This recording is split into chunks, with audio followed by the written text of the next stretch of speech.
salatan daimatan bidawami mulkillah wa ala alihi wa sahbihi ma daqatillah wa rajahallah amma ba'du. Qalu subhanaka la ilma lana illa ma 'allamtana innaka antal alimul hakim. Wa la haula wa la quwwata illa billahil aliyyil azim. Rabbi shrah li sadri wa yassir li amri wahlul 'uqdatam min lisani yafqahu qawli. Rabbi shrah li sadri wa yassir li amri wahlul 'uqdatam min lisani yafqahu qawli. Rabbi shrah li sadri wa yassir li amri wahlul 'uqdatam min lisani yafqahu qawli bi jahi sayyidina Muhammadin sallallahu alaihi wasallam. Jamaah sekalian yang kami hormati, hadirin hadirat yang mulia, wabil khusus segenap DKM Masjid Jami' Nurul Hikmah yang terhormat. Kita bersyukur kehadirat Allah Subhanahu wa taala atas segala nikmat, karunia, hidayah dan maunah yang selalu Allah limpahkan kepada kita, sehingga alhamdulillah pada pagi hari ini kita bisa bersama hadir di masjid dan majelis yang mulia ini untuk kita memperdalam ilmu pengetahuan kita, sekaligus kita berupaya membersihkan jiwa dan hati kita. Salawat dan salam semoga selalu tercurahkan kehadirat baginda Rasulullah sallallahu alaihi wasallam. Mengawali kajian duha pada pagi hari ini, mari kita mengenang sejenak jasa-jasa baik orang-orang terdekat yang ada di hadapan kita, baik bapak kita, ibu kita, kakek dan nenek kita, guru-guru kita, sahabat karib keluarga kita yang besar peranannya dalam kehidupan kita sampai saat ini. Mudah-mudahan apa yang telah mereka lakukan selalu mendapatkan ganjaran di sisi Allah Subhanahu wa taala yang terbaik dan terindah.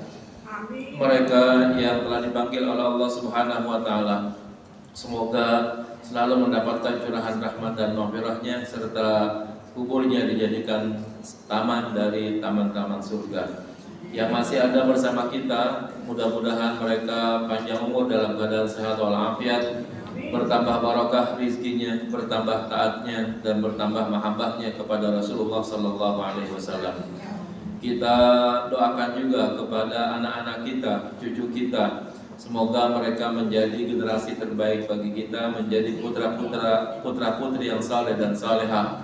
Mereka yang masih menggapai cita-citanya, mencari tempat pekerjaannya, semoga selalu mendapatkan kemudahan dari Allah Subhanahu wa taala.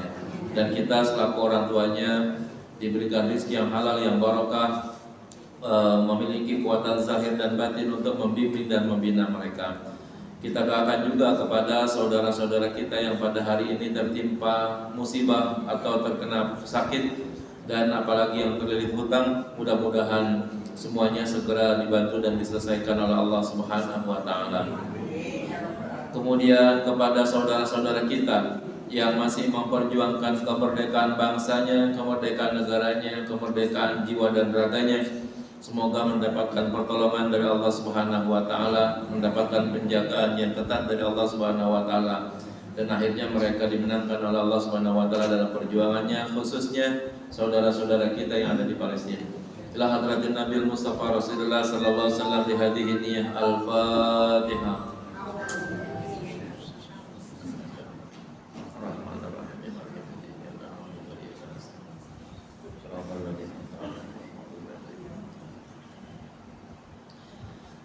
Baik, Bapak Ibu sekalian yang kami hormati, Allah Subhanahu wa taala berfirman sebagai pengantar kajian kita pada hari ini, yauma la yanfa'u malu wala banun illa man atallaha biqalbin salim. Pada hari nanti, yaitu hari perhitungan, hari kiamat, hari akan kita dimasukkannya ke dalam tempat terakhir kita, baik di surga ataupun mungkin di neraka. Pada hari itu la yanfa'u malu wala banun, tidak ada lagi manfaat harta dan anak keturunan, illa kecuali yang ada manfaatnya, man atallaha biqalbin salim, kecuali orang yang datang menghadap Allah dengan qalbun salim, hati yang bersih, ya. Nah, maka kita sekarang lagi berupaya untuk tazkiyatun nafsi. Tazkiyah itu adalah upaya untuk membersihkannya. Salim itu adalah hasilnya. Ya. Jadi kalau ibu suka mencuci, ya itu proses mencucinya itu disebut dengan tazkiyatun nafsi namanya. Nanti kalau bajunya udah dijemur, nah itu namanya disebut dengan qalbun salim, karena bajunya sudah bersih, tinggal nunggu jemur kering bisa dipakai, ya. Nah, dengan kata lain kalau begitu, pada intinya baik yang miskin maupun yang kaya akhirnya sama-sama nol dalam penggunaan harta. Ya, sama-sama tidak ada manfaatnya. Yang kaya biar bagaimana banyaknya harta, kalau seandainya tidak digunakan untuk taqarrub kepada Allah, hartanya tidak ada gunanya. Yang miskin emang ketahuan nggak punya harta, ya kan? Nah, maka kalau begitu di dalam hal penghadapan kita kepada Allah itu akhirnya semuanya dikosongkan. Yang kaya ya tidak dimanfaatkan hartanya, yang miskin ya memang dia tidak punya harta. Maka yang hasil atau yang titik akhir daripada pertemuan kita kepada Allah itu yang bermanfaat adalah qalbun salim, hati yang bersih. Nah, ini yang akhirnya kita harus capai.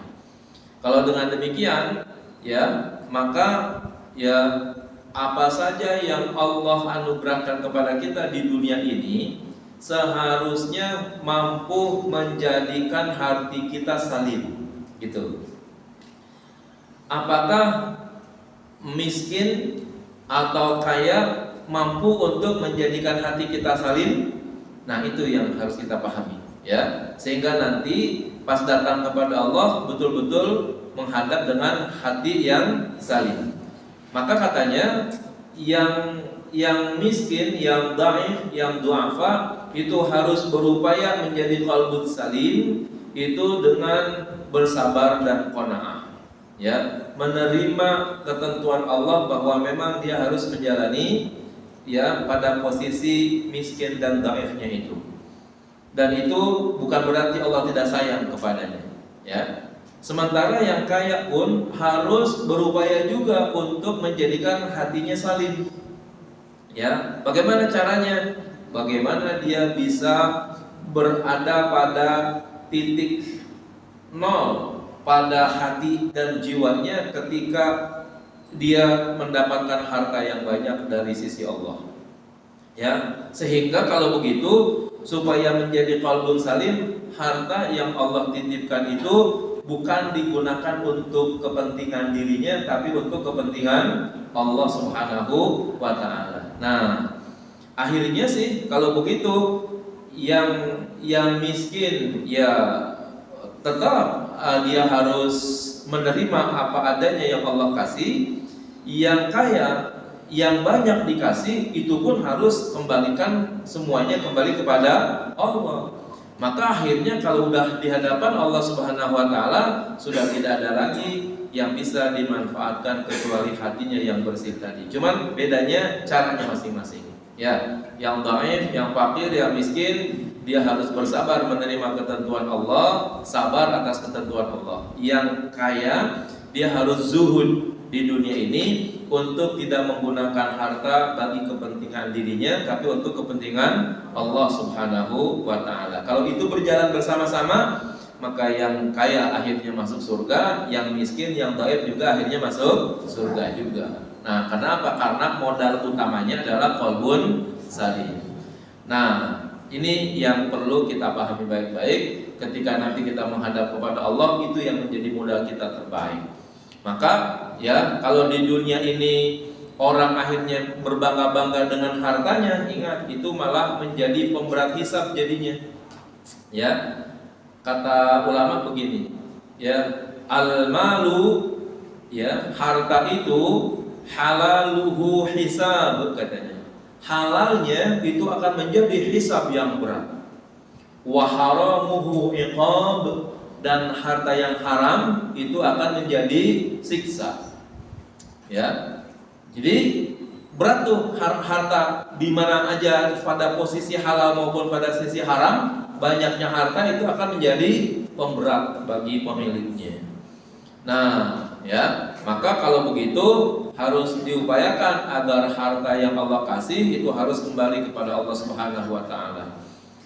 nanti kalau ada orang di dunia ini termasuk yang baik, kaya, tapi dia menggunakan hartanya untuk di jalan Allah. Contoh yang paling gampang, para nabi, ya, para aulia banyak yang kayak begitu, banyak hartanya, tapi digunakan untuk berjuang di jalan Allah. Ini saja mereka posisinya yang kaya tadi itu, kalaupun masuk surga, masuk surganya belakangan. Ya, orang kaya masuk surga, tapi masuk surganya belakangan. Masuk surga tuh, ya. Apalagi kalau nggak masuk surga, kan repot jadinya.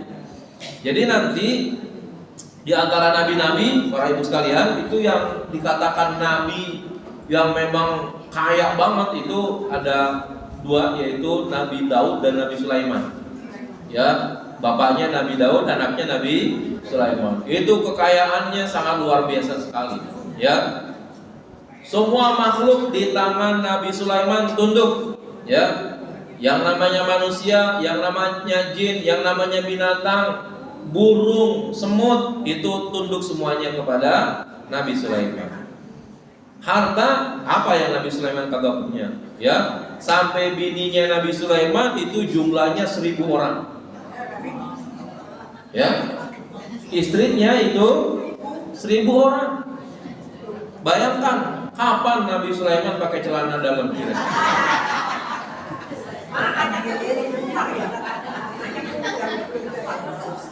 Kalau Nabi Sulaiman menggilir istrinya satu hari satu, ya, itu istri yang pertama ketemu lagi dengan Nabi Sulaiman kapan tuh?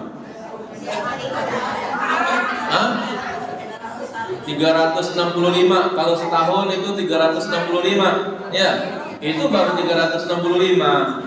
Berikutnya lagi, ya, 365 lagi. Jadi kira-kira bini yang pertama akan bertemu dengan Nabi Sulaiman 3 tahun yang akan datang.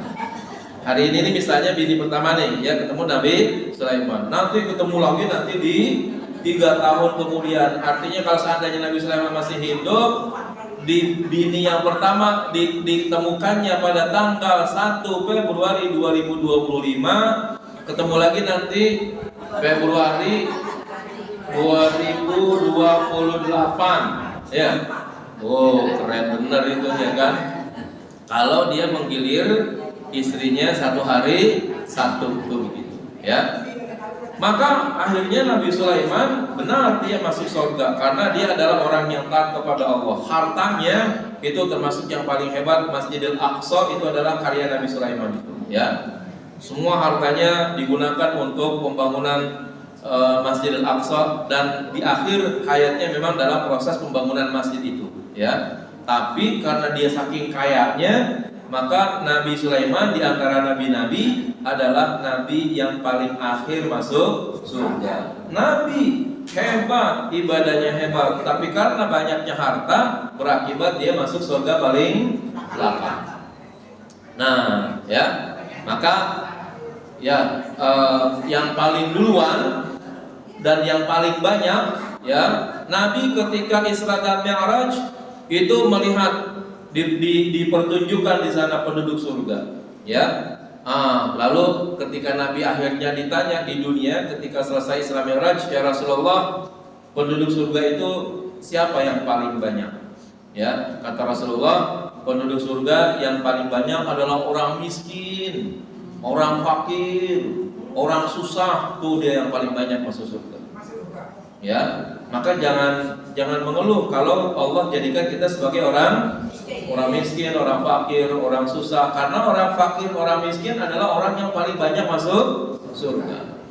Lalu ditanya lagi, ya Rasulullah, yang paling banyak masuk neraka siapa ya Rasulullah? Jawaban Nabi bukan orang kaya. Ternyata yang paling banyak masuk neraka adalah kaum wanita. Waduh, repot kalau gitu ya. Ya. Lalu Rasulullah ditanya, ya Rasulullah, apakah mereka tidak beribadah? Oh, beribadah, ya. Apakah mereka tidak datang ke majelis taklim? Datang ke majelis taklim. Apalagi kalau majelis taklimnya banyak, seragamnya banyak juga itu, ya. Kan di kampung-kampung kan begitu kan? Ya, setiap majelis taklim punya seragam khusus, setiap maulid seragamnya beda-beda. Begitu ya. Kata Nabi, bukan mereka tidak beribadah, bukan mereka tidak ngaji, bukan mereka tidak puasa, tapi mereka ya lam yashkurnal ashir katanya ya. Istri-istri itu masuk neraka, wanita-wanita itu masuk neraka karena tidak pandai bersyukur, tidak pandai berterima kasih kepada suaminya. Itu bermasalahan. Ya. Jadi ingat Bu ya, kunci surga ibu ada di suami. Ya, itu. Kalau ibu banyak berterima kasih kepada suami, itulah yang menyebabkan ibu masuk surga. Ya. Itu seperti itu.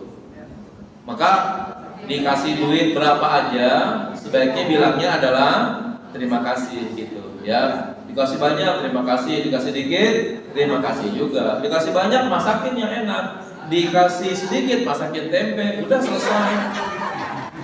Ya, iya. Jadi nggak usah marah-marah, nggak usah ribut-ribut, ya jalanin aja begitu.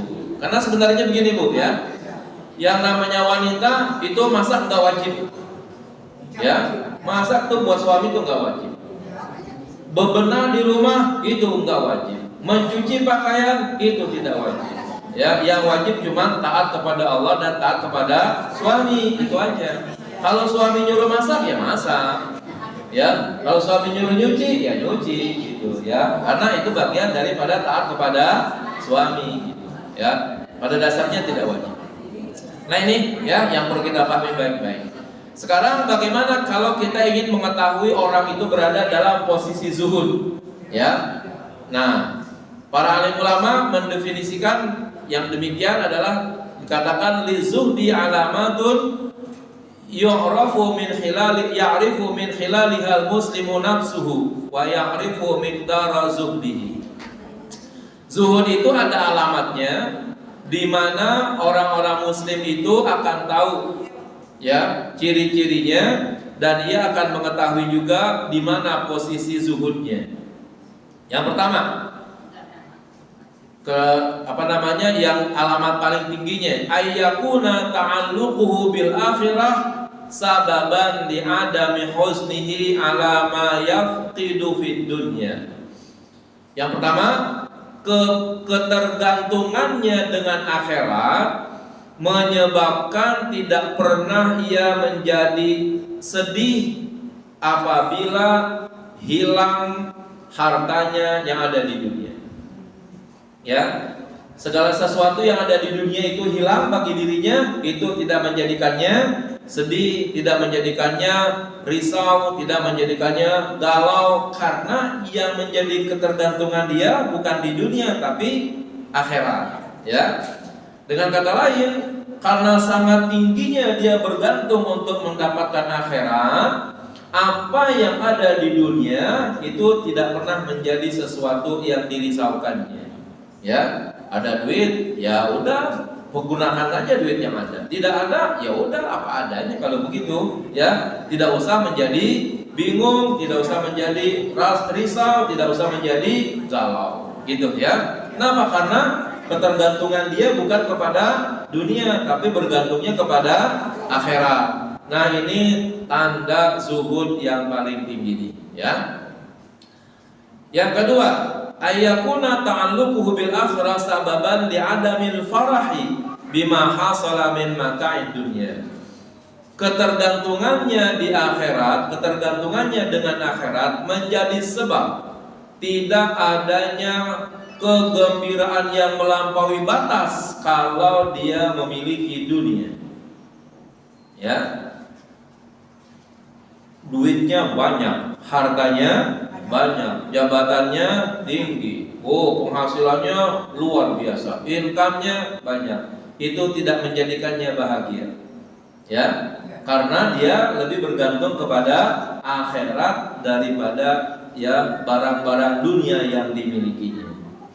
Nah, nanti kan kalau udah kayak begini, karena ketidakadaan rasa bangga terhadap dunia yang dia milikinya, maka mau tidak mau dunianya harus disalurkannya untuk kepentingan Allah Subhanahu wa taala, ya. Nih, dua tanda yang paling besar, ya, orang-orang yang berketergantungan kepada akhirat, ya. Tidak ada dunia, tidak menjadikannya sedih. Ada dunia, ada harta, tidak menjadikannya bahagia, ya, tidak menjadikannya bangga dan lain sebagainya, ya. Yang ketiga, ayyakuna zahidu tami'an bima indallah, bahwa orang yang zuhud itu harus tama. Tama itu apa? Serakah kali ya namanya ya kalau kita bilang. Punya keinginan yang banyak tapi bukan di dunianya, bima indallah, yang ada di sisi Allah. Dia gemar untuk mencari sesuatu yang ada di sisi Allah, ya. Maka katanya fala yafrahu bimadhi ahadin wa la yahzunu li dhammi ahadin lahu. Dia tidak pernah merasa bahagia kalau dipuji orang, dan dia tidak merasa sedih kalau dihinain orang, ya. Karena yang dicari apa? Yang dicari redonya Allah, bukan redonya manusia, gitu, ya. Ini yang paling begini nih, yang paling bahaya nih, kiai, ulama, penceramah, ya, khotib tuh. Dia pengen kalau ceramahnya, kalau khutbahnya dipuji orang, ya kan? Wih, hebat Ustaz kalau ceramah tuh begitu, ya, girang dia. Ini namanya belum zuhud kalau begitu, ya. Orang yang ceramah, yang ngajar, yang apa segala macam, ya, kalau masih senang cari puji-pujian, itu dia belum ada pada titik zuhud, belum mencari yang ada di sisi Allah. Giliran ceramahnya dibilang jelek ceramahnya, kok kagak demen, nggak ada isinya, ya kan, nggak ada manfaatnya, dicela orang tuh. Bingung dia, ya kan. Udah ceramah sampai keringetan masih dibilang jelek aja, gitu, ya. Nah, kenapa? Karena yang dicari bukan ridho Allah. Yang dicari apa? Pujian manusia. Sementara tidak semua manusia memuji dirinya, ya. Nah, ketika dia dicaci maki, dihina dan sebagainya, down dia, ya. Ini tidak boleh. Bagi orang yang zuhud, dia harus beramal maksimal.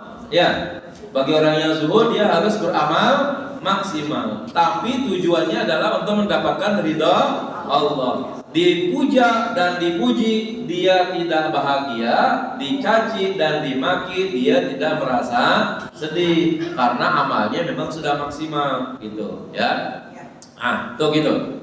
Fal madhu wal dhammu la qimata lahuma 'inda zahid. Ya, pujian dan cacian itu tidak ada nilainya bagi orang yang zuhud. Kenapa? Li ta'alluqi qalbihi billahi ta'ala, karena ketergantungan hatinya kepada Allah, bukan ketergantungan hatinya kepada makhluk. Kalau ketergantungan kepada makhluk, maka nanti yang dicari yang baik-baik aja, ya. Ya, dia khutbah, dia ceramah, dia ngajar, dia punya harta, dia pengen dapatnya yang baik-baik dari manusia. Kalau dicela, marah dia, ya. Terus seperti itu. Nah, bagi orang yang zuhud, ketergantungannya hanya kepada Allah. Hubungannya hanya selalu kepada Allah. Amalnya yang dikerjakan itu pasti sudah harus maksimal, sudah memenuhi syarat dan rukun yang terbaik. Nah, setelah itu pasrah dia kepada Allah. Orang mau bilang bagus, terserah. Orang mau bilang jelek, terserah. Dicaci maki, oke. Dipuji, nggak jadi masalah. Ya, udah. Dia hatinya itu ada pada titik nol. Tidak bahagia ketika dipuji, tidak menjadi galau kalau dia dicaci maki. Ya. Az-zahidu sadiqu ibadatuhu fil khafa aktsar wa afdal min ibadatil alani. Orang yang zahid, orang yang benar-benar zahid, orang-orang yang benar-benar pelaku zuhud yang sesungguhnya, ibadahnya itu disembunyikan lebih banyak dan lebih baik dibandingkan dengan ibadah yang kelihatan, yang nyata, yang terang-terangan. Jadi orang yang zahid, orang yang zuhud itu kalau sujud di rumahnya lebih panjang, kalau ruku di rumahnya lebih panjang, kalau baca Quran di rumahnya lebih banyak. Tidak sebaliknya, ya, tidak sebaliknya. Giliran jadi imam baca surah Yasin, ya kan, sama surah As-Sajdah, ya kan, jadi imam tuh. Giliran sembahyang di rumah, inna a'tayna sama kulhu. Ini bukan zahid kalau begitu, ya. Berarti ketika dia jadi imam suruh dibaca Yasin dan baca As-Sajdah, dia pengen agar makmumnya tahu, nih gua hafiz nih, gitu kan? Gitu. Apakah semua orang ketika sholat dengan baca Yasin dan surah As-Sajdah kemudian senang semuanya? Belum tentu. Yang kakinya keseleo, yang kakinya kena asam urat, ya kan, nggak bisa bertahan lama, yang pinggangnya udah sakit, marah-marah sama dia. Ini imam sialan dan kalan, gitu kan. Gua sembahyang dari rumah pengen jamaah sampai di sini panjang bener sholatnya, ya. Jadi akhirnya salah kalau begitu, ya.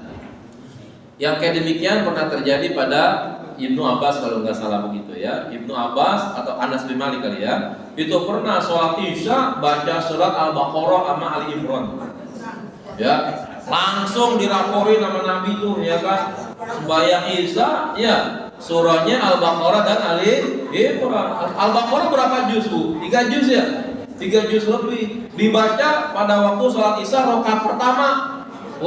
Jamaahnya udah geleng-geleng semuanya, ya kan, teler semua. Langsung lapor sama Nabi, ya Rasulullah, tuh imam, ya, tuh omelin tuh dia, panggil langsung. Anas, apakah kamu pengen dilaknat oleh manusia? Pertanyaan Nabi itu, ya. Anas bingung, emang saya kenapa ya Rasulullah? Kan saya jadi imam, yang saya baca surah Al-Baqarah, bagus bacaan saya. Ali Imran, bagus bacaan saya. Iya, kata Nabi, kepanjangan bacaan lo, katanya, ya. Gara-gara itu tuh nanti kamu dilaknat orang jadinya. Nah, ini yang kayak begini nih berarti nanti dianggap zuhudnya nggak benar. Ya, yang benar bagaimana? Di rumah kalau sholat baca Al-Baqarah, rakaat pertama tuh. Ya, rakaat kedua, ya, baca Ali Imran. Nah, itu benar kalau begitu. Tapi giliran berjamaah di mushola di masjid, cukup rakaat pertama baca Wadduha, rakaat kedua baca Watini. Udah, kan jamaah jadi girang kalau begitu. Ya, yang sakit sholat berjamaah, yang lagi buru-buru juga sholat berjamaah, ya, karena imamnya tidak terlalu lama begitu. Ya, nah ini yang zuhudnya ini benar tuh seperti itu. Jadi ibadah yang disembunyikannya lebih banyak, lebih baik daripada ibadah-ibadah yang muncul ke hadapan manusia. Zaman sekarang bapak-bapak para khatib itu nggak malu-malu untuk menyampaikan dan menampilkan fotonya, ya, sampai dia meminta tolong ya kalau nanti saya khutbah difotoin ya, gitu. Ya, nanti setelah sholat berjamaah selesai, tolong ya foto mana pengurus masjid. Nah, habis gitu share dah ya di grup-grup yang dia punya. Alhamdulillah telah selesai melaksanakan khutbah Jumat di Masjid Nurul Hikmah. Nah, ya kan? Share di Facebook, share di WA, ya, grupnya banyak, share semuanya tuh begitu, orang tahu jadinya, ya. Nah, yang kayak begitu hilang tuh zuhudnya kalau begitu, ya, hilang zuhudnya kalau begitu, ya. Jangan-jangan juga pahalanya juga nanti akan menjadi hilang juga karena yang dicari sangat memungkinkan adalah ya pujian orang. Oh hebat ya khutbahnya di sana begitu. Nah itu seperti itu. Ya maka ya yang demikian ini mohon jadi perhatian bagi kita semua. Jangan sampai ibadah-ibadah kita itu niatnya nanti kita pamerkan kepada manusia yang lain. Berikutnya fawaidul zuhdi, manfaat daripada zuhud. Li zuhdi fawaidun adidah fid dunya wa fil akhirah. Perilaku zuhud itu banyak manfaatnya di dunia dan di akhirat. Ya, dikatakan fid dunya yakunu zahid mutawakkilan 'ala Allah taala fi kulli syai'in. Orang yang zuhud di dunia itu selalu tawakal kepada Allah pada segala sesuatunya. Apa yang dimaksud dengan tawakal, Ibu? Hanya bergantung kepada Allah. Ya, yakin yang terbaik itulah yang Allah kasih untuk dirinya. Dalam hal rizki misalnya, dia bergantung kepada Allah. Dia mungkin bekerja, dia mungkin berdagang, dia mungkin berusaha. Usahanya, dagangannya, kontrakannya tidak akan menjadi jaminan akan mendatangkan rizkinya.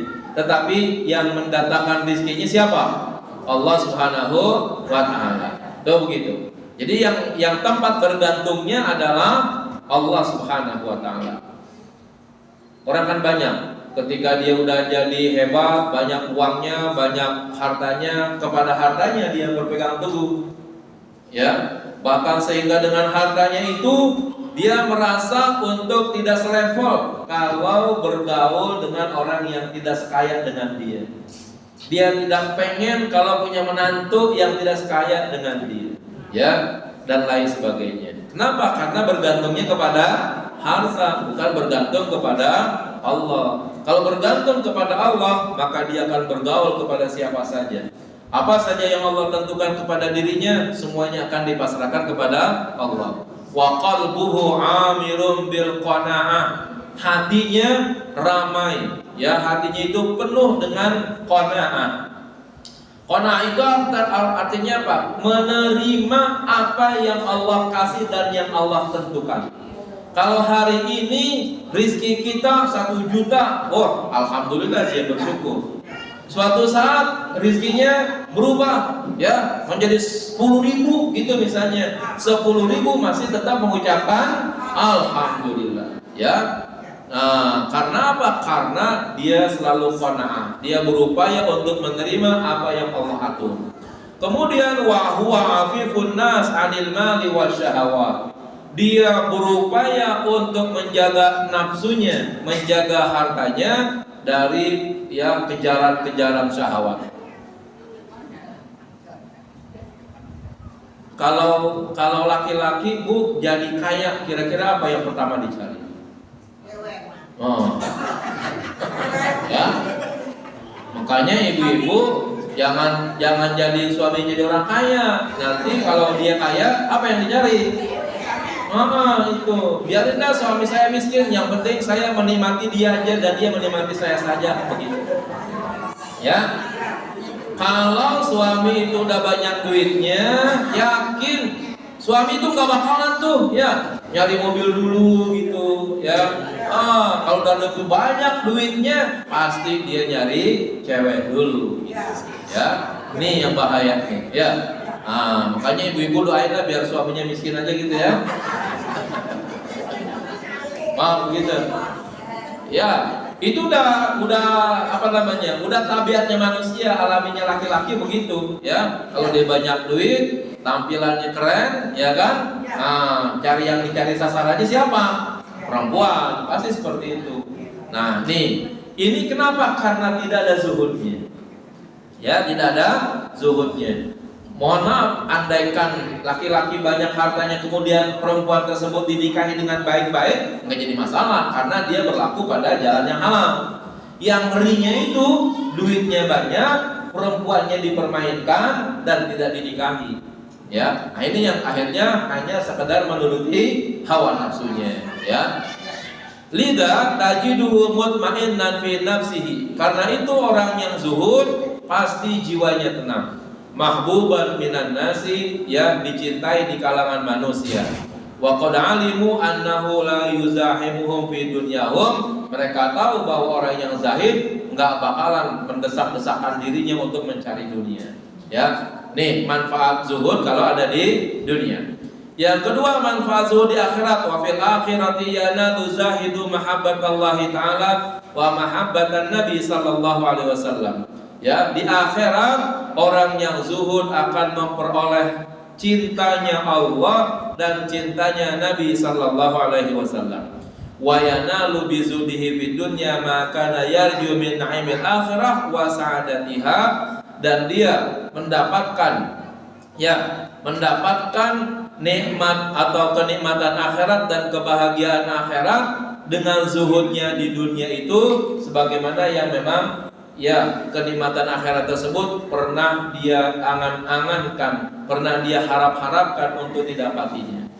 Nah, cintanya Allah dan cintanya Rasul itu ada pada orang-orang yang berlaku zuhud. Ya, kalau kita pengen dicintai Allah, kalau kita pengen dicintai oleh Rasulullah, gampang. Ya, ambil dunia sebanyak-banyaknya, tapi gunakan dunia tersebut untuk kembali kepada Allah Subhanahu wa taala, dan kita tidak boleh bergantung kepada dunia begitu, ya.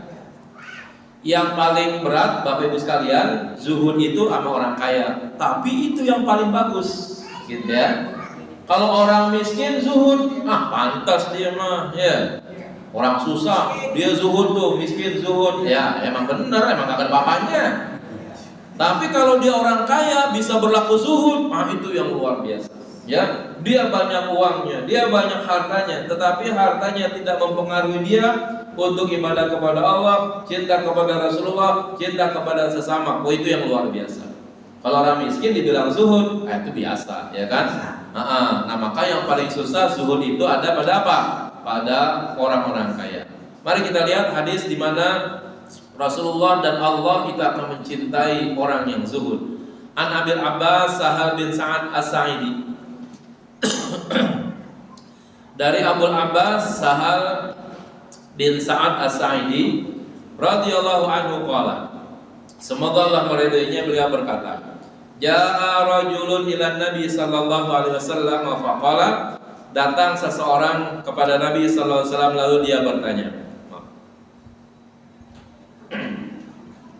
Ya Rasulullah, ya wahai Rasulullah, dullani amalin idza amiltuhu ahabbani Allah wa habbani an-nas. Nih, orang ini minta petunjuk, wahai Rasulullah, tunjukkan aku kepada satu amalan, ya, jika aku mengerjakan amalan tersebut Allah mencintai saya. Allah, ya, Allah yang mencintai saya, bukan saya mencintai Allah. Kalau saya mencintai Allah mah gampang, ngaku-ngaku saja, saya cinta Allah, saya cinta Rasulullah, gampang. Tapi untuk menyatakan apakah Allah cinta sama kita, susah kalau gitu, ya kan? Wa habbaniyan nasu, dan manusia pun cinta kepada saya. Kalau saya ngomong saya cinta kepada banyak orang, itu gampang, ngaku-ngaku saja, begitu boleh. Tapi buktikan bahwa orang lain yang cinta kepada kita, itu susah, ya. Faqala, maka Nabi menjawab, izhad fid dunya yuhibbukallah. Berlaku zuhudlah di dunia, maka Allah akan mencintai kamu. Ya. Jadi kalau begitu, yang akan menjadi sebab cintanya Allah kepada manusia bukan karena banyaknya dia sholat, bukan karena banyaknya dia berzakat, bukan karena banyaknya dia berpuasa, tetapi cinta Allah ada pada perilaku zuhud, ya, berupaya untuk menerima Allah sebagai Tuhan yang sesungguhnya dan tidak bergantung kepada dunia. Kalau ada dunia di genggamannya, dia kembalikan lagi kepada Allah Subhanahu wa taala. Terus wazhad fima indan nas yuhibbukan nasu, dan berlaku zuhudlah di hadapan manusia, maka manusia pun akan cinta kepada kamu. Ya, bagaimana kita berlaku zuhud kepada sesama manusia? Jangan melampaui batas, ya, terhadap apa yang ada sesama manusia. Ya, kita nih Bu, ya, kalau dandan ibu-ibu, ya, itu setiap jarinya cincin semua ada, gelangnya ada, ya. Terus di kaki juga ada, bahkan yang di kaki ada kerincingannya, itu bunyi-bunyi, kerincing begitu, ya kan? Itu yang begitu udah tidak ada zuhudnya tuh. Orang jadi gendek sama dia. Ya ampun, dan nenek-nenek masih punya kerincingan aja takut hilang apa? Ya. Iya. Kenapa? Karena nggak wajar rasanya di hadapan manusia dengan emas-emasnya yang banyak tadi. Ternyata yang begitu kadang-kadang ustazah ya Bu ya. Iya, penceramah-penceramah tuh ya kalau berceramah dia yang berbunyi kok gelang keroncongannya tuh. Jamaah ibu-ibu nggak sini jadinya karena berbunyi cerang gitu kan lagi ceramah. Kalau Allah Taala cerang gitu kan. Ibu-ibu nggak ngeliatin kalau Allah Taalanya, yang dilihatin adalah pencerahannya di sini gitu ya. Sampai di rumah ya si ibu bercerita, Pak, ustazah hebat banget. Ini bapaknya mungkin girang nih, wah ini istri saya dapat ilmu nih ya kan. Hebatnya apa Bu? Gelangnya banyak banget. Bapaknya langsung mengkeret tuh ya kan. Aduh.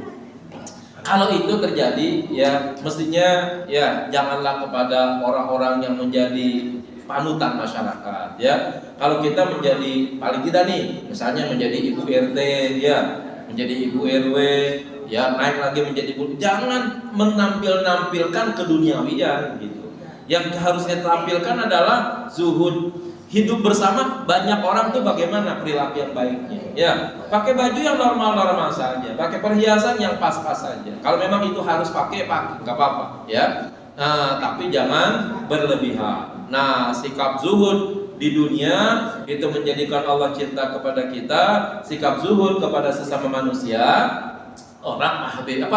manusia akan cinta kepada diri kita. Kalau kita pakai emas nih sepenuh tangan kita, orang miskin mau gaul sama kita bingung, orang susah bingung sama kita. Wah, ya saya gimana mau salaman sama dia tuh, tangannya emas semua katanya. Kalau saya salaman takut saya ditarik emas, saya dituduh narik emas ya katanya begitu ya kan. Nah, akhirnya ya banyaklah hal-hal yang tidak pantas pada diri manusia, maka manusia tidak akan suka kepada diri kita begitu ya. Baik, ini ada kasus, saya mengindonesiakannya saja langsung ya. Dari Amr bin Auf Al-Ansari bahwa Rasulullah SAW mengutus Abu Ubaidah bin Jarrah ke Bahrain, yang kemudian akhirnya dia datang untuk memungut pajak. Lalu datanglah dia dengan banyak membawa harta dari Bahrain. Maka orang-orang Ansar mendengar dengan hadirnya Abu Ubaidah. Ya, lalu mereka memenuhi atau melaksanakan salat fajar bersama Rasulullah, salat subuh bersama Rasulullah SAW. Tatkala selesai Rasulullah melaksanakan salat subuh, ya, maka mereka semuanya ya buru-buru pulang. Fatabasama, maka Rasulullah SAW tersenyum ketika melihat mereka. Tsumma qala, kemudian beliau berkata, ini hadis Rasulullah saya bacakan. Azunnukum sami'tum anna Abu Ubaidah qadiba bisayf min al-Bahrain.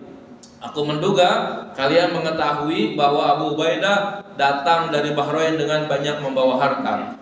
Faqalu, mereka menjawab, ajal ya Rasulullah, betul. Faqala, maka Nabi menjawab, absyiru, bergembiralah. Wa amilu ma yassarakum, ya, ma yassarakum, ya, dan laksanakanlah apa yang mudah bagi kalian. Wa wallahu mal faqru akhsha alaikum, aku tidak takut, demi Allah aku tidak takut kalau kalian menjadi orang fakir. Walakinni akhsha an tubsatad dunya alaikum, bahkan aku malah menjadi takut kalau Allah membuka dunia bagi kalian. Kama busitat alaman kana qablakum, sebagaimana dunia itu dilebarkan bagi orang-orang sebelum kalian. Fatanafasuha, maka kalian bersaing terhadap dunia. Fatuhlikuhum, maka kalian pun celaka sebagaimana mereka celaka. Jadi kira-kira begini ya, Abu Ubaidah dikirim oleh Rasulullah sebagai petugas pajak menuju ke Bahrain. Nah, dari Bahrain pulang dengan harta yang banyak, tapi hartanya harta pajak, ya. Tapi jamaah yang ada pada Rasulullah itu menyangka bahwa pulangnya Abu Ubaidah itu bawa harta yang banyak begitu untuk menjadi harta dirinya, padahal itu menjadi harta apa? Harta negara gitu kan. Nah, ini akhirnya orang habis sembahyang subuh itu pada datang ke rumah Abu Ubaidah. Ya biasalah kalau ada orang kaya kan pada banyak mampir di rumahnya ya. Paling kagak ngopi-ngopi aja mah kudu kalau gitu. Ya, biasa kalau orang kaya tuh banyak temennya, ya. Tapi kalau orang susah nggak ada yang nemenin, ya kan? Di zaman Rasulullah begitu juga. Abu Ubaidah yang baru pulang dari Bahrain dengan harta yang banyak, itu orang pada datang ke rumah dia. Akhirnya Rasulullah tersenyum saja, ya kan? Melihat kondisi orang pada pulang buru-buru lalu datang ke rumah Abu Ubaidah, ya. Kata Rasulullah, kalian dengar ya bahwa Abu Ubaidah baru pulang dari Bahrain dengan banyak membawa harta katanya. Iya ya Rasulullah. Ingatlah katanya ya, aku tidak pernah takut kalau kalian jadi orang susah. Ya, aku nggak bingung kalau kalian menjadi orang susah. Malah aku takut kalau kalian menjadi orang kaya. Ya, kalau kalian menjadi orang kaya, nanti sikap persaingan untuk menjadi kaya itu bisa jadi akan mencelakakan kalian. Ya, Bapak Ibu sekalian, kalau kita nih bercerita, jangan jauh-jauh dah tuh persaingan di Jatinegara tuh, ya, sesama tukang beras aja tuh, persaingannya jahat banget itu, ya. Tidak sedikit tukang beras yang satu dengan tukang beras yang lain bersaing. Caranya bagaimana? Itu tukang beras itu tuh berasnya diairin, dikasih apa begitu supaya busuk jadinya begitu. Ya, itu ada kayak begitu. Saya ada orang yang kayak begitu orang karena saya tahu ada tukang beras yang jadi teman saya begitu kan. Itu diantaranya lagi mereka minta beras dengan tanpa cap gitu, ya. Tujuannya apa? Nanti beras yang bagus tapi tanpa cap itu akan digabung, dioplos dengan beras murah, ya. Beras murah itu nanti dicuci dengan alat dulu dengan benda kimia begitu sehingga kelihatan menjadi bagus. Nah, campur tuh dengan beras bagus dengan beras oplosan jelek sehingga kelihatannya jadi bagus. Jual dengan harga yang mahal. Tuh begitu, ya. Nih berarti kan kalau begitu jadi kaya penuh persaingan yang pada akhirnya membawa kepada kecelakaan. Ya. Nah, Nabi sebenarnya kalau Nabi sih nggak cerita orang yang dagang di Jatinegara, bukan. Ini bukan begitu ceritanya. Kalau saya nih sekarang menceritakan yang dagang di Jatinegara. Kalau Nabi menceritakan Qarun, ya. Qarun itu dulu orang miskin. Makmumnya Nabi Musa tuh, ya. Kalau Nabi Musa sholat tuh yang jadi makmum pasti Qarun. Akhirnya Qarun minta petunjuk, hai Nabi Musa, saya orang susah, ya tolong dong biar saya jadi orang kaya gimana caranya, ya biar saya bisa mendapatkan penghasilan yang banyak begitu bilangnya. Awal-awal Nabi Musa bilang sabar aja dulu, ya kan, lebih baik sabar. Syukur dengan apa yang ada, sabar dengan yang Allah kasih itu lebih baik daripada kaya tapi kamu tidak bisa bersyukur. Tapi didesak terus tuh, tiap kali ketemu sholat zuhur, ya ngomong begitu lagi. Ntar sholat asar ngomong begitu lagi. Akhirnya dikasih tahu, udah kalau gitu kamu tuh pantasnya adalah jadi pengelola emas. Nabi Musa tahu beliau bisa tuh begitu, diajarin sama Nabi Musa. Cara beli emas begini yang baik, ya cara ngelola emas, cara bikin cincin begini, cara bikin gelang begini. Nabi Musa yang ngajarin, ya. Terus cara jualnya begitu juga, upayain ya kan, cari emas yang bagus, nanti jadiin gelang. Beli satu, upayain bisa jual, beli satu, jual nanti bisa beli dua, gitu. Selalu begitu. Benar tuh, ya. Setiap kali dapat emas banyak, bikinin gelang satu, harganya itu bisa beli emas nanti untuk jadi dua, begitu. Terus akhirnya makin banyak, ya. Kekayaannya sangat luar biasa, ya. Dulu mah masih miskin, masih susah, itu jamaahnya bersama Nabi Musa. Tapi pas jadi kaya, akhirnya berubah menjadi bendaharanya Fir'aun. Ya Qarun itu adalah bendaharanya Fir'aun. Jadi akhirnya bekerja sama dengan oligarki, kalau bilang sekarang ya. Untungnya pada waktu itu Laut Merah kagak dipakein bambu tuh, ya. Fir'aun gak serakah itu, ya. Fir'aun kaya, tetapi Laut Merah tidak pernah dipagar oleh Fir'aun untuk dijadiin tanah dan dibikinkan HGB-nya, ya. Kalau sekarang, oligarki sekarang kekayaannya belum tentu sekaya Fir'aun, ya, laut dipagar-pagarin dan sudah ada HGB-nya tuh. Itu sudah ada suratnya yang keluar dari BPN tuh, ya, Badan Pertanahan Nasional. luar biasa. Berarti itu orang ngalahin Firaun tuh kalau begitu ya.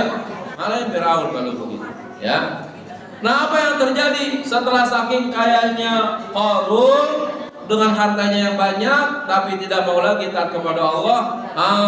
Itu kekayaannya, anak istrinya, dayang-dayangnya, budak-budaknya, pegawai-pegawainya, Allah ambleskan tuh semuanya ke tanah. Ya, istananya yang begitu megah, duitnya emas yang begitu banyak, Allah tenggelamkan tuh ke tanah. Ya, sekarang tempat tenggelamnya itu disebut dengan namanya Haud Qarun namanya. Di Mesir itu Haud Qarun, namanya Danau Qarun.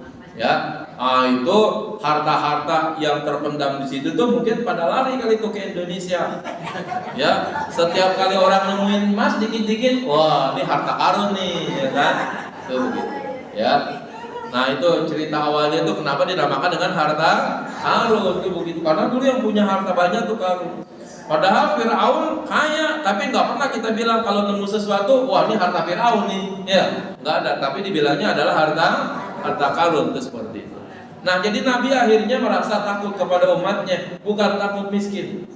Kalau miskin ibadahnya masih bagus, tapi Nabi takut kalau umatnya menjadi orang kaya, terbuka urusan dunianya menjadi hebat, lalu kemudian bersaing dengan persaingan yang tidak sehat, tidak wajar. Yang terjadi adalah kecelakaan satu sama lain, ya, saling mencelakai satu dengan yang lainnya.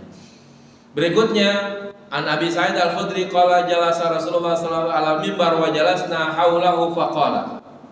Rasulullah SAW duduk di atas mimbar dan kami pun duduk di sekitarnya. Faqala, maka beliau bersabda, inna mimma khafa alaikum min ba'di ma yuftahu alaikum min zahratid dunya wa zinataha.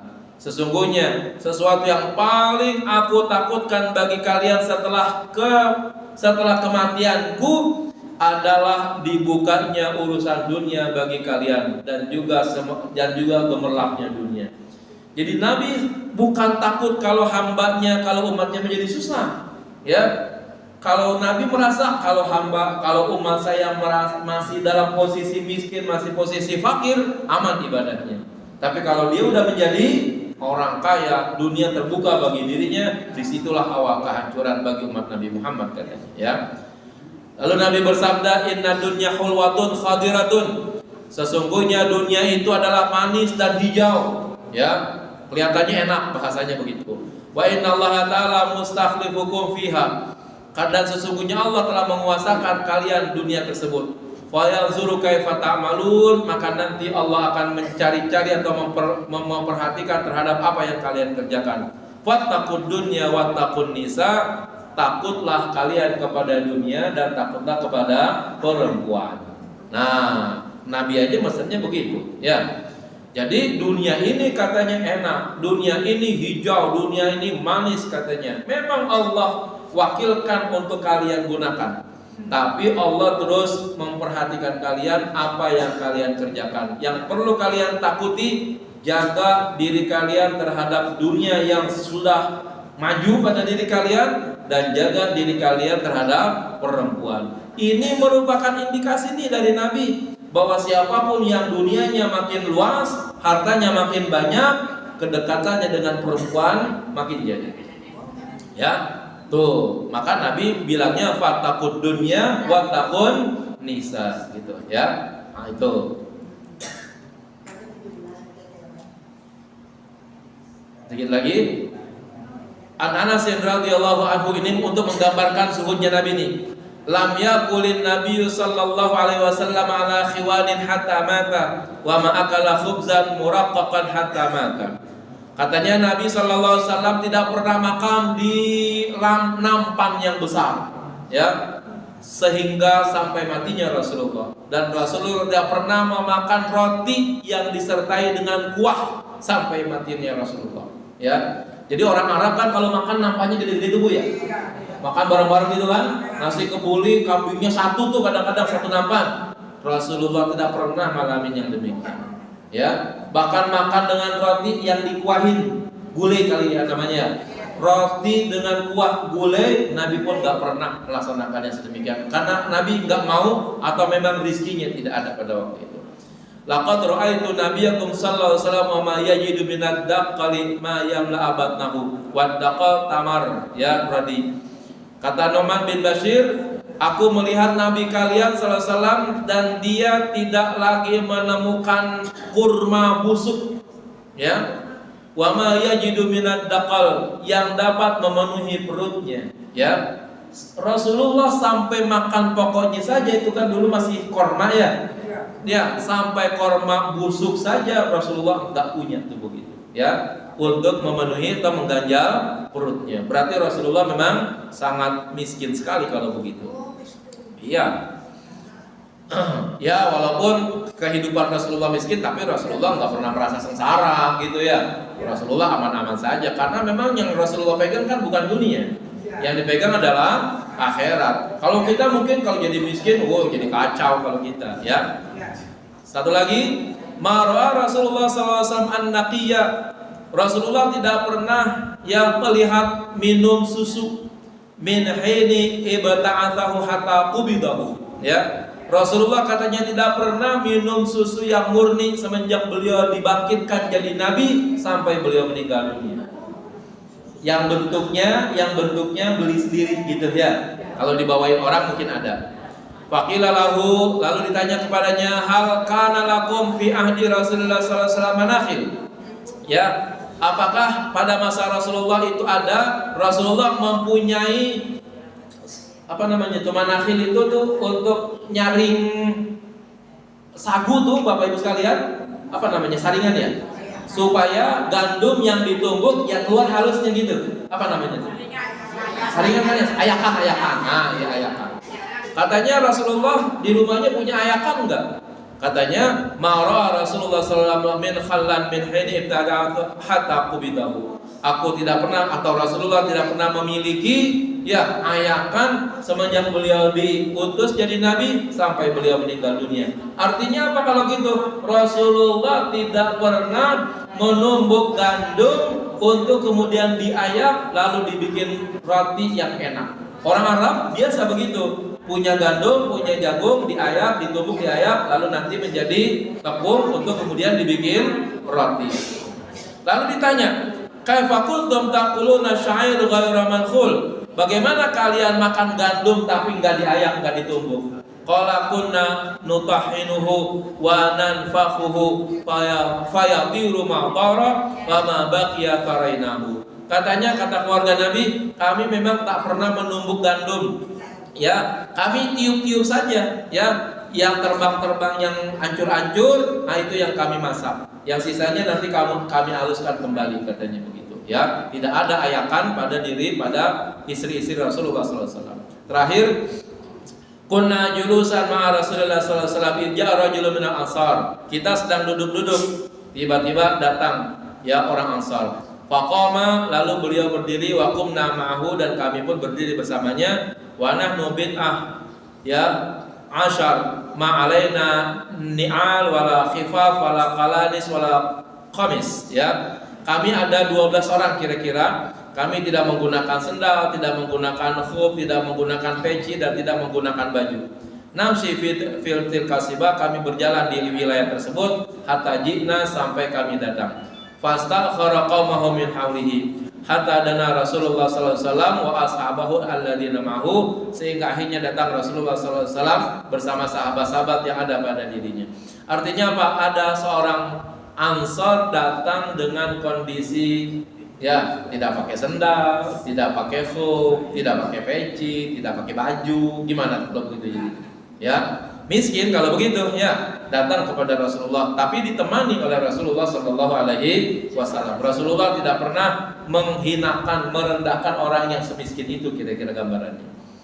Anna Rasulullah sallallahu alaihi wasallam qala inna dunya hulwatun khadiratun. Tadi sudah hadis ini, sesungguhnya dunia itu manis dan hijau. Wa innallaha ta'ala mustakhlifukum fiha, dan Allah ya mewakilkannya, menyerahkannya kepada kalian terhadap urusan dunia itu.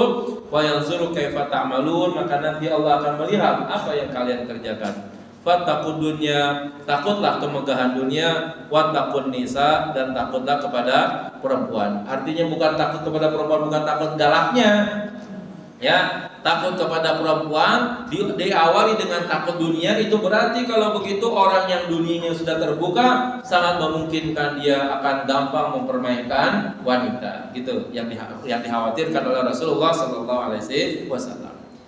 Baik, ini adalah bagian akhir, sudah sampai kepada pointer yang terakhir ya terhadap bahasan dunia al-faqru dan az-zuhdu. Intinya ya, kita sebagai umat Islam pengikut Rasulullah SAW untuk urusan dunia ya sudahlah, kita pasrahkan saja kepada Allah Subhanahu wa taala.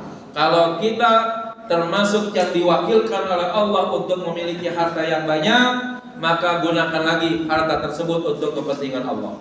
Ya, kalau kita termasuk orang yang tidak diberikan harta yang banyak, jadi masuk kalangan fuqara dan masakin, ingatlah bahwa itu bukan tanda kemarahan Allah. Allah tetap sayang kepada hamba-hambanya, cuma kita diminta untuk bersabar ya. Dan nanti termasuk hamba-hamba Allah yang paling banyak di dalam surga tidak ada lain adalah dari kelompok fuqara dan kelompok masakin. Mungkin Allah punya rencana matang ya, bahwa hamba-hambanya yang dijadikan sebagai orang-orang miskin namun tetap taat kepada Allah, Allah rencana matangnya adalah agar mereka itu dipercepat masuk surganya oleh Allah Subhanahu wa taala. Yang kaya dan taat kepada Allah, Allah juga punya rencana baik.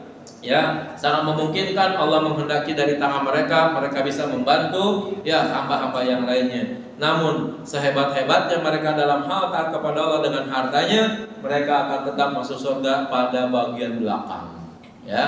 Nah, maka kalau begitu, mari gunakan yang Allah anugerahkan kepada kita untuk kita kembali taat kepada Allah Subhanahu wa taala, bukan untuk bangga-bangga diri. Demikian yang dapat saya sampaikan. Mungkin ada pertanyaan?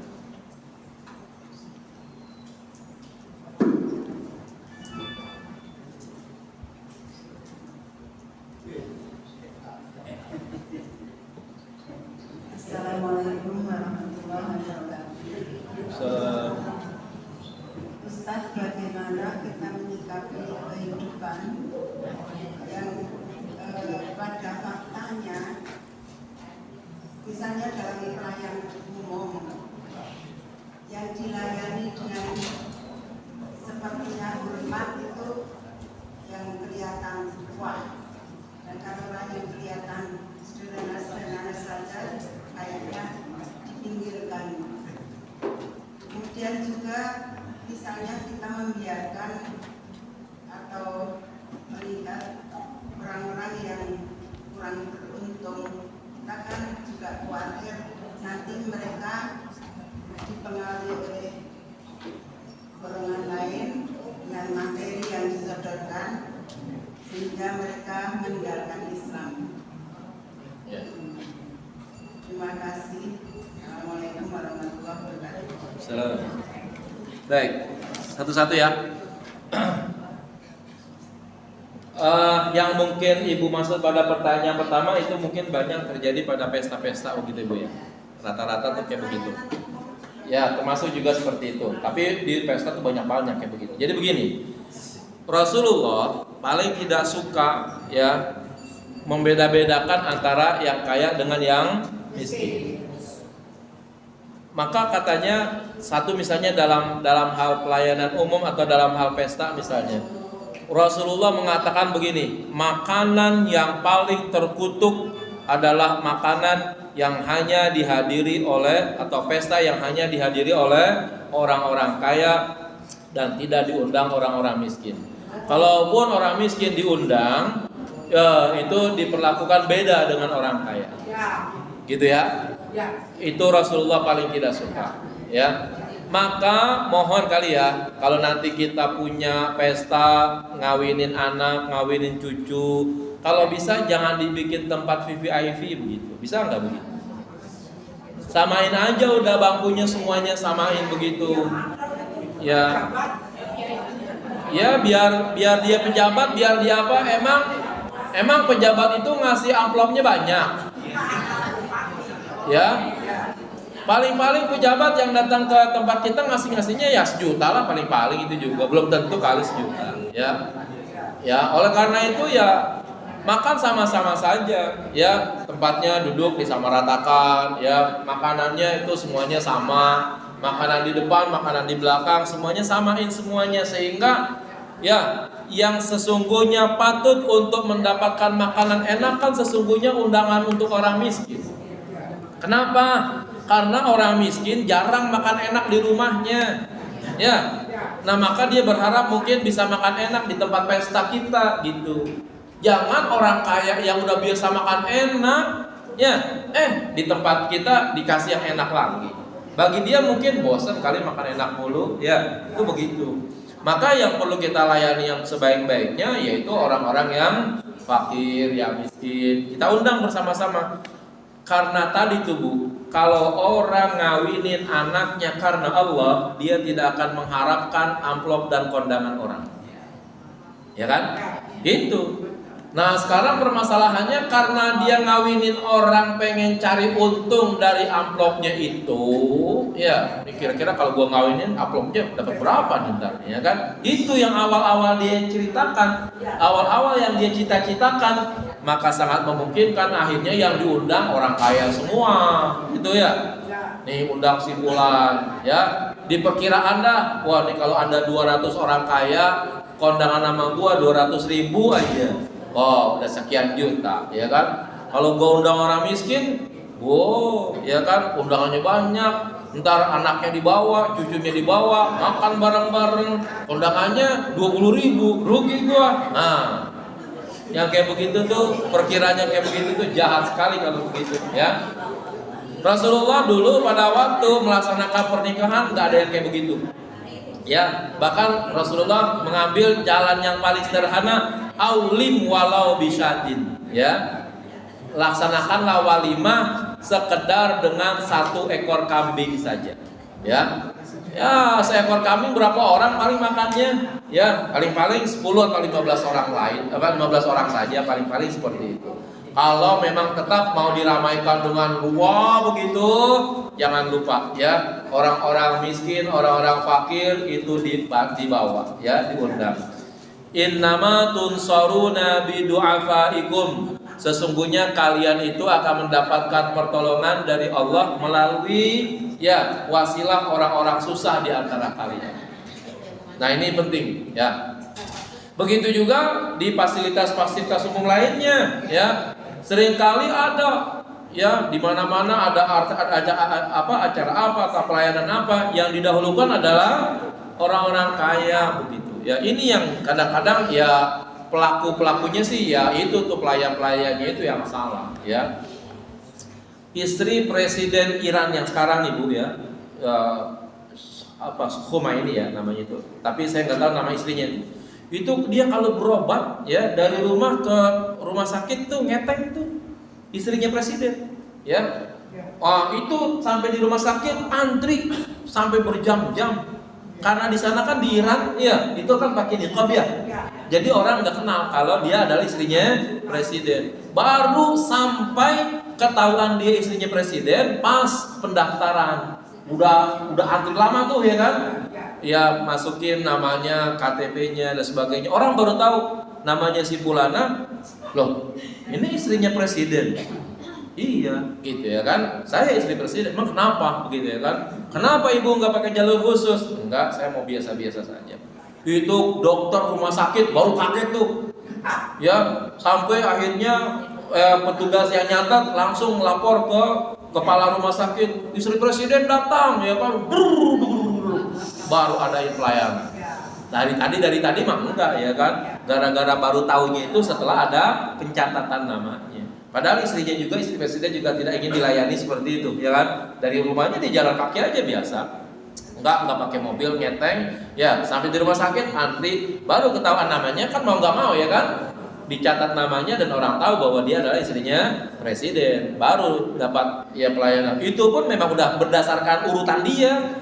Bukan nyodok orang lain enggak ya. Itu hebatnya istri presiden Iran tuh sampai seperti itu ya. Kalau kita kan di sini baru jadi bininya RT aja ya kan. Nyogok orang. Nih gua bininya RT nih katanya begitu ya kan. Enggak mau antri kalau begitu ya. Ya banyak hal-hal yang sedemikian. Ini yang begini kurang bagus. Yang kedua terkait dengan bagaimana kita memperlakukan saudara-saudara kita yang fakir ini. Nah, inilah yang dikatakan bahwa kadal fakru ayyakuna kufran katanya. Ya, kadang-kadang kefakiran. Nah, kefakirannya itu ditandai oleh para alim ulama, itu ada dua fakir. Yang pertama fakir harta, yang kedua fakir iman, gitu maksudnya, ya. Nah, fakir harta dan fakir iman ini katanya yang bisa menyebabkan kepada kekafiran.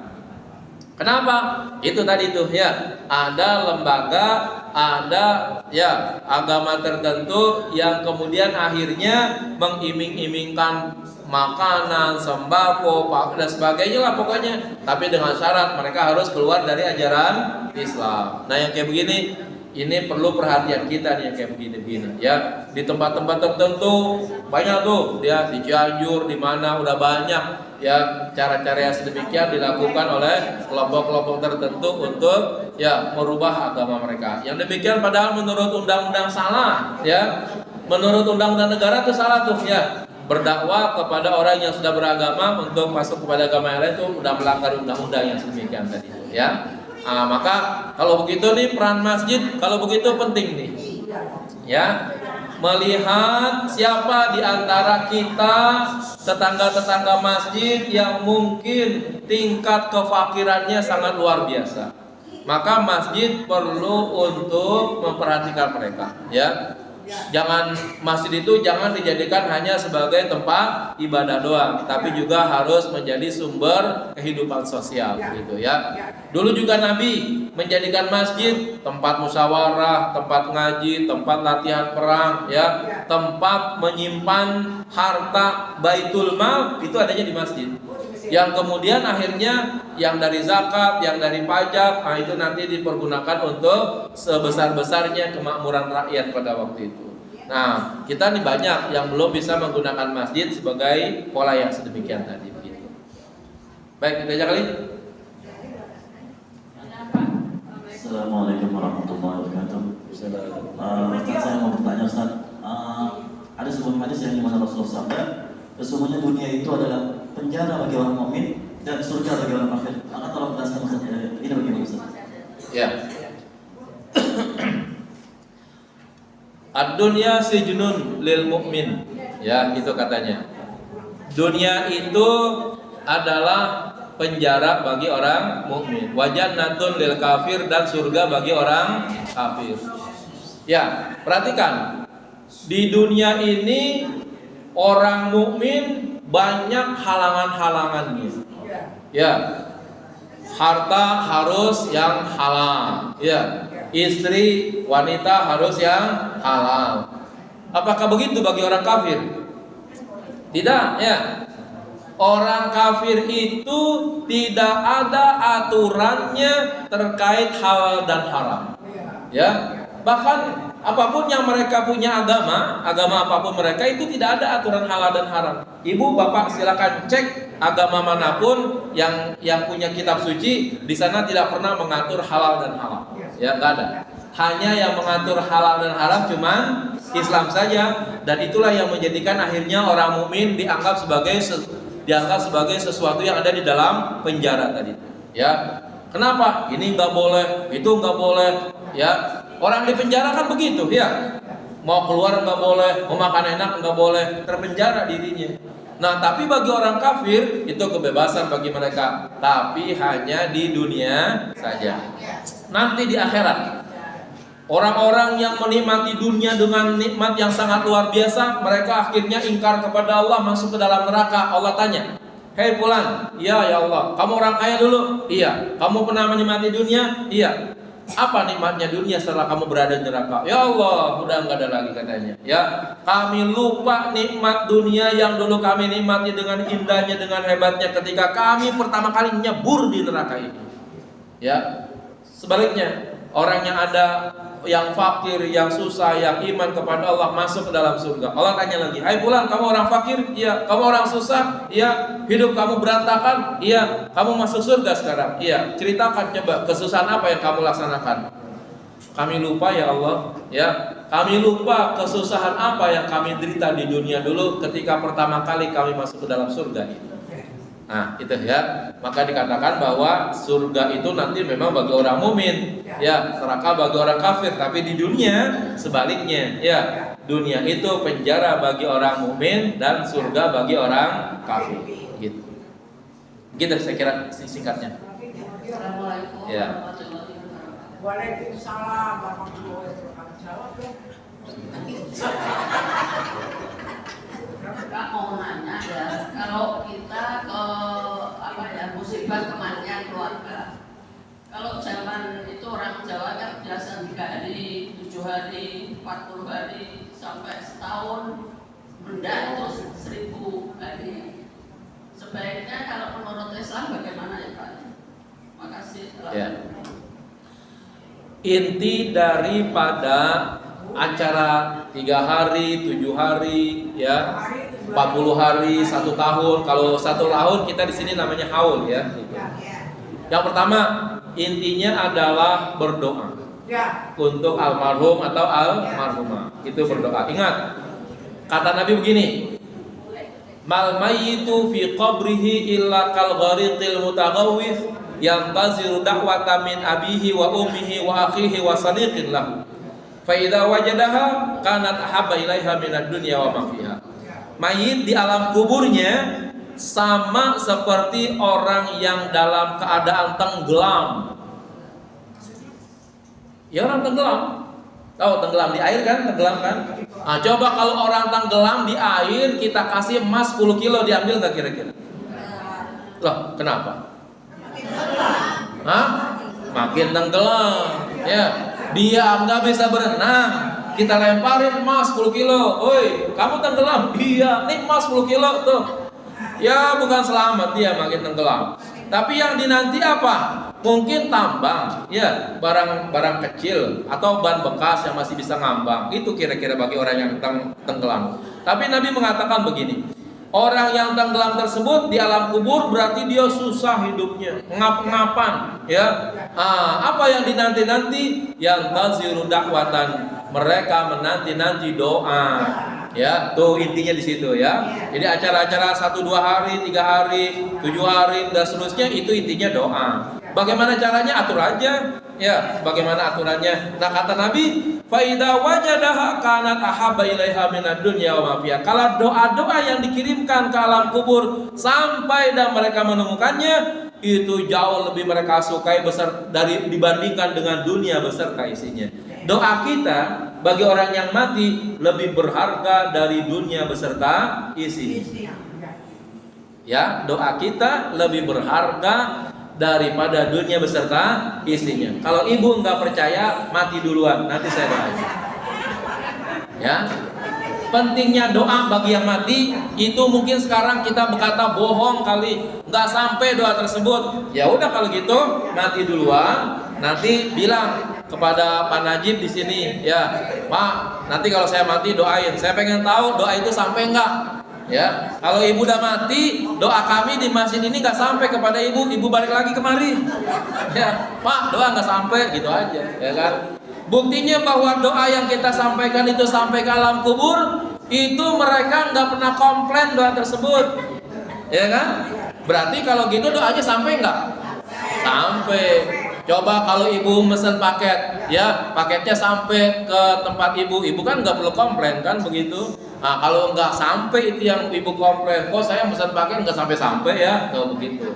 Nah, berarti kalau doa kita sampai ke alam kubur, ya. Bahkan juga Nabi berlindung dari azab kubur. Bahkan Nabi juga meminta atau menggunakan pelepah kurma untuk mendoakan orang yang ada di alam kubur, ya. Suatu hari Nabi melewati ada 2 kubur sedang disiksa, lalu Nabi ambil pelepah kurma dibelah 2, ya masih basah tuh pelepah kurmanya, ditaruh di masing-masing kubur tadi. Sahabat bertanya, ya Rasulullah, untuk apa tuh pelepah kurma?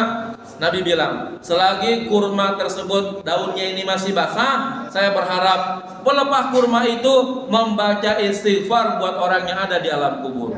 Pelepah kurma diharapkan doanya, padahal dia tidak berakal, ya. Apalagi kita tentunya, doa kita tentu jauh lebih diharapkan dibandingkan dengan doanya pelepah kurma. Itu yang pertama, dalam rangka berdoa untuk orang yang ada di alam kubur. Yang kedua, kita yang hidup nih, Kita yang hidup kenapa harus mendoakan orang-orang yang sudah meninggal dunia?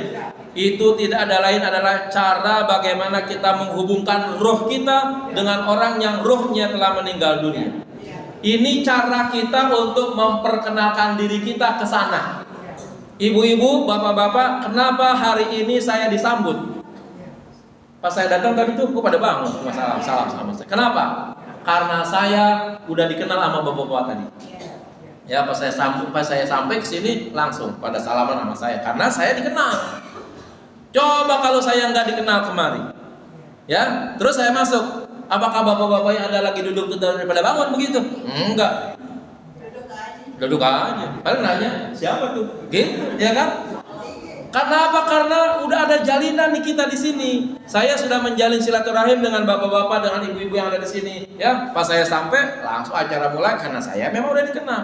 Sekarang kalau saya nggak dikenal, nggak ada yang peduli kali sama saya. Ya, begitu juga sekarang kita berupaya memperkenalkan diri kita melalui doa-doa kita kepada arwah-arwah yang telah mendahului kita, sehingga nanti mereka kenal sama kita. Pas nanti kita masuk ke alam kubur, mereka menyambut kita.